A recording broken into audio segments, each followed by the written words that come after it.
nosotros no aceptaremos la exclusión de nuestro pueblo de ese derecho. Mr. Gorbachev, tear down this wall.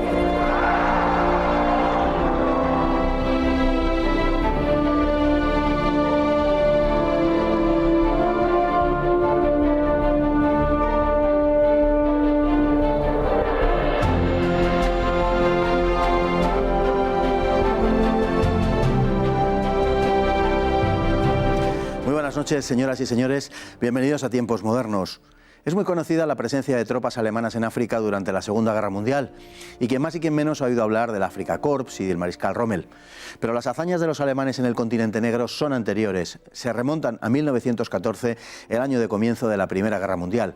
Allí, en el África colonial de hace 100 años, en la región oriental del continente conocida como África Oriental Alemana, llamada también Tanganica, tuvo lugar una de las más asombrosas hazañas militares que registra la historia. Mientras en otras zonas del continente las aisladas guarniciones alemanas sucumbían ante la abrumadora superioridad aliada, en Tanganica una pequeña fuerza alemana trajo en jaque a fuerzas enemigas mucho más numerosas durante 4 años sin ser jamás derrotada. El episodio es realmente asombroso y aquí se lo contamos. Cuando en 1914 estalló la Primera Guerra Mundial, los alemanes propusieron que África fuera declarada zona neutral, según los acuerdos alcanzados en el Tratado de Berlín en 1885. Pero los británicos y los belgas tenían prevista la conquista del África alemana, así que rehusaron llegar a ningún acuerdo. La guerra se extendería también al continente negro.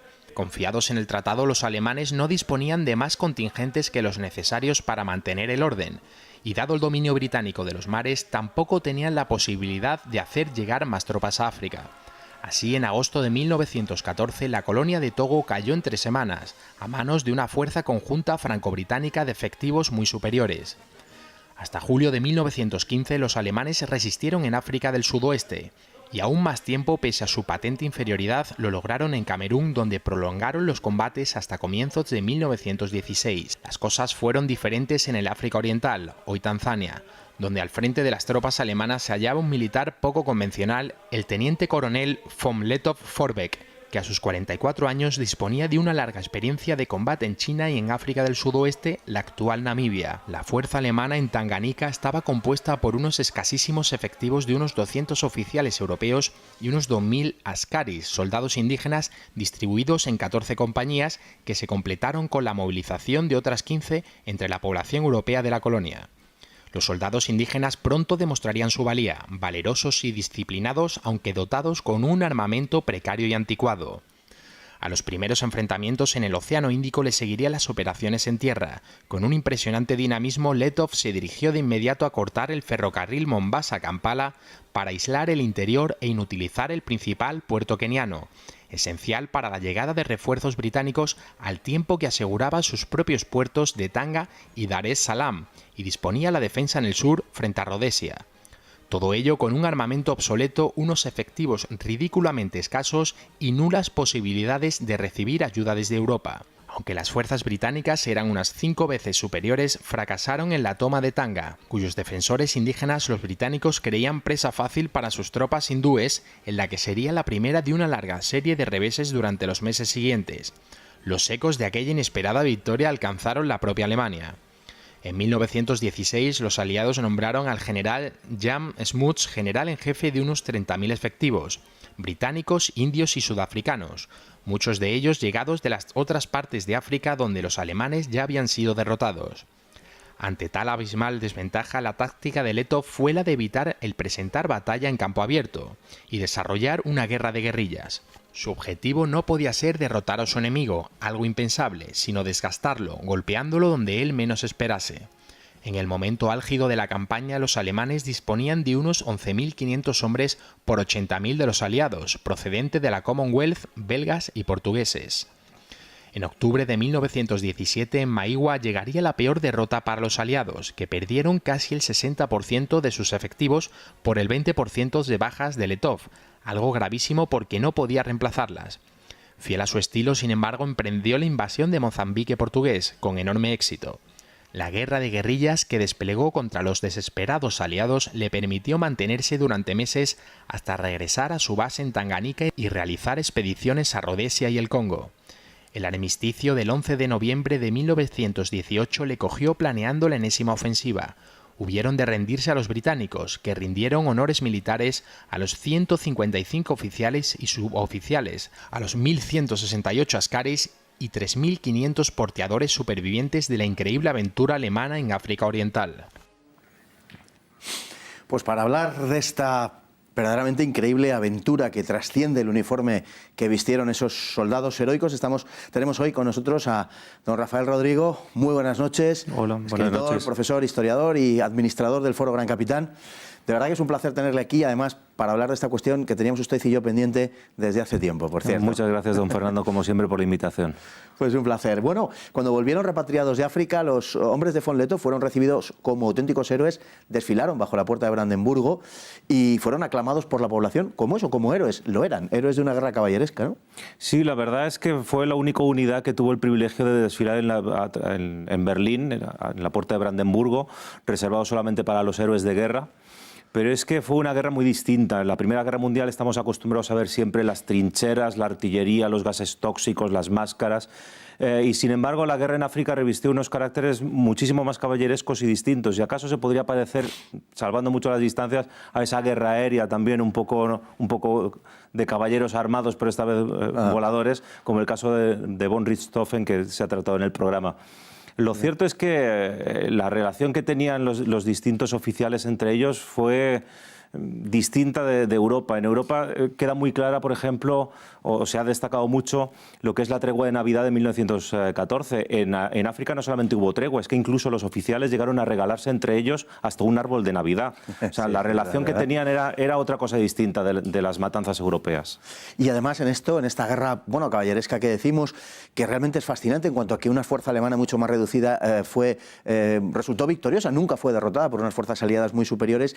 ¿Qué papel diría usted que tuvo la personalidad en toda esta historia de von Lettow?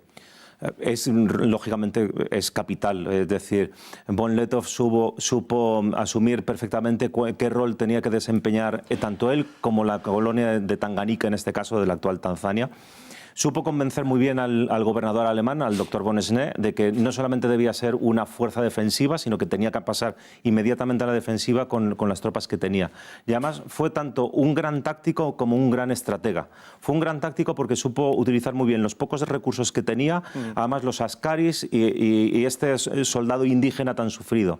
Y además fue un gran estratega porque siempre se dio cuenta de que la Primera Guerra Mundial no se gana en África. En África se estaba para desgastar a los aliados y para evitar precisamente que llegasen mayor cantidad de tropas y materiales a Europa. Y él siempre tuvo muy presente en todos los 4 años de combate que su fuerza militar debería ser de estar siempre operativa. No era cuestión de ganar la guerra. De hecho, se dice muy bien en el vídeo de introducción, en Maigua en 1917, pese a ser su mayor victoria, el número de bajas que tiene y sobre todo el gasto que tiene de cartuchos le hace tomar un rumbo totalmente distinto e invadir Mozambique. Claro, es que estamos hablando de una guerra de unas dimensiones muy diferentes a lo que sucedía en el frente oriental u occidental durante la Primera Guerra Mundial. De hecho, von Lettow llega en un barco a Mombasa en el que está también Karen Blixen, la célebre escritora Isaac Dinesen, ¿no?, de Memorias de África, yo creo que tan conocida por el gran público, porque en realidad las colonias europeas allí eran poco numerosas. Básicamente se trataba de administrar un territorio que pertenecía a otros pueblos, pero que, bueno, que estaba en distinto régimen colonial y no era, como digo, muy numerosa, por tanto las batallas tampoco lo fueron, ¿no?, en comparación. No, la población europea que hay en África realmente es muy limitada, salvo 2 colonias, en la Argelia francesa, que llega a contar hasta con 1 millón de habitantes franceses nacidos en Europa, pero eso ya estamos hablando de 1954, y la Sudáfrica blanca, cuya emigración casi es anterior al periodo colonial del imperialismo del siglo XIX. Karen Blixen, evidentemente, es un hito porque cuando sus memorias fueron llevadas a la gran pantalla, quien no ha visto Memorias de África con Robert Redford y Meryl Streep, es maravilloso. La Primera Guerra Mundial, además, aparece allí, parece tratada, es decir, si nos damos cuenta, Karen Blixen es una danesa. Hay otra película maravillosa que es La Reina de África, con Humphrey Bogart y Katharine Hepburn, y Bogart es un canadiense. Es decir, no necesita ser de la potencia colonizadora, pero el número de europeos que hay en África es francamente mínimo. Aún así, todos ellos son gente muy sufrida. es gente de frontera, es gente muy dura, salvando como siempre mucho las distancias. Me recuerda a los dragones de cuera del Virreinato de Nueva España, que sería un tema muy interesante de tratar, muy anterior del 7º de Caballería, cuando los españoles derrotaban allí cheyennes y apaches. Y esta era gente de frontera muy dura que en cuanto comenzó la guerra se alistaron muchos de ellos voluntarios. Bueno, dando un pequeño salto en el tiempo, hay un aspecto controvertido en la vida de von Lettow que siempre se subraya, su distanciamiento del nazismo, del régimen que se instauró en Alemania en 1933. Sin embargo, él pertenece y es diputado incluso por el DNVP, el partido que se alía con Hitler. ¿Cuál es, en su opinión, la relación que hay? Von Lettow luego sí recibe alguna condecoración distintiva y tal en 1938, incluso tiene un pariente que creo que es instructor de las Waffen-SS, etc. En mi opinión, no sé cuál es la suya, si lo quiero preguntar, se ha exagerado un poco el distanciamiento de von Lettow con los nazis. Desde luego él no lo era, pero era el gobierno legal de su país en aquella época. No, evidentemente no lo era, pero digamos era como la mayor parte de las personalidades destacadas de la Alemania de los años 30. Era un diputado conservador, era un diputado nacionalista, había formado parte de las Freikorps. No es cierto, hay una leyenda mitológica, un mito que dice que Hitler le ofreció la embajada en Londres y que von Lettow poco menos que le envió al infierno, lo cual es un término muy anglosajón pero muy poco alemán. Los españoles mandamos además a otros sitios que no precisamente al infierno.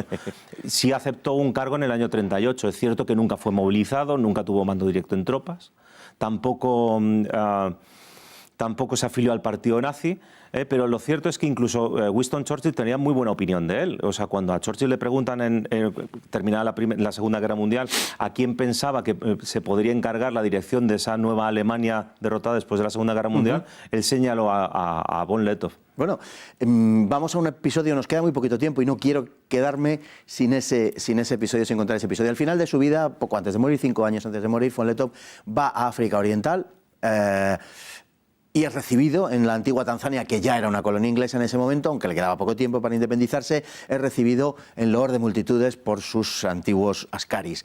¿Qué sucedió, don Rafael? En el año 59 se decidió hacer una visita a la entonces ya República Independiente de Tanzania, donde von Lettow, lógicamente, en loor de multitudes y sobre todo de sus antiguos soldados, fue recibido. Pero además es que incluso tomó contacto con algunos de sus antiguos enemigos, como Jan Smuts, que hemos visto, que con ese trato caballeroso llegó a recolectar algo de dinero porque le vio que vivía en unas condiciones de vida muy precarias. En África, desgraciadamente, todo lo europeo prácticamente desde la independencia se ha abandonado, se ha orillado y no se quiere ver. Sin embargo, cuando murió Lettow en el año 64, el gobierno alemán tomó conciencia de que había unos veteranos de guerra pertenecientes al gobierno alemán y se decidió darles una pensión. El problema era que 50 años después, ¿cómo se demostraba que eran soldados alemanes? Se les pidió papeles, lógicamente no existía. Se les concentró, creo recordar, en el puerto de Dar es Salaam. Entonces, uno de los encargados diplomáticos alemanes, exoficial de la Wehrmacht durante la Segunda Guerra Mundial, se subió allí a unos palés, a unas cajas y empezó a impartir órdenes en alemán. E incluso les dio unos palos simulando fusiles a la hora de hacer todo lo que sería la instrucción. Es lógico que von Lettow tuviera un gran recibimiento por parte de sus askaris porque el trato que recibió por parte de ellos siempre fue muy bueno y fue algo mutuo. Una historia verdaderamente impresionante de principio a fin, don Rafael. Muchísimas gracias por venir a contárnosla, creo que merece la pena la historia. Muy buenas noches y a ustedes también. Muy buenas noches, hasta mañana, si Dios quiere. Buenas noches, muchas gracias.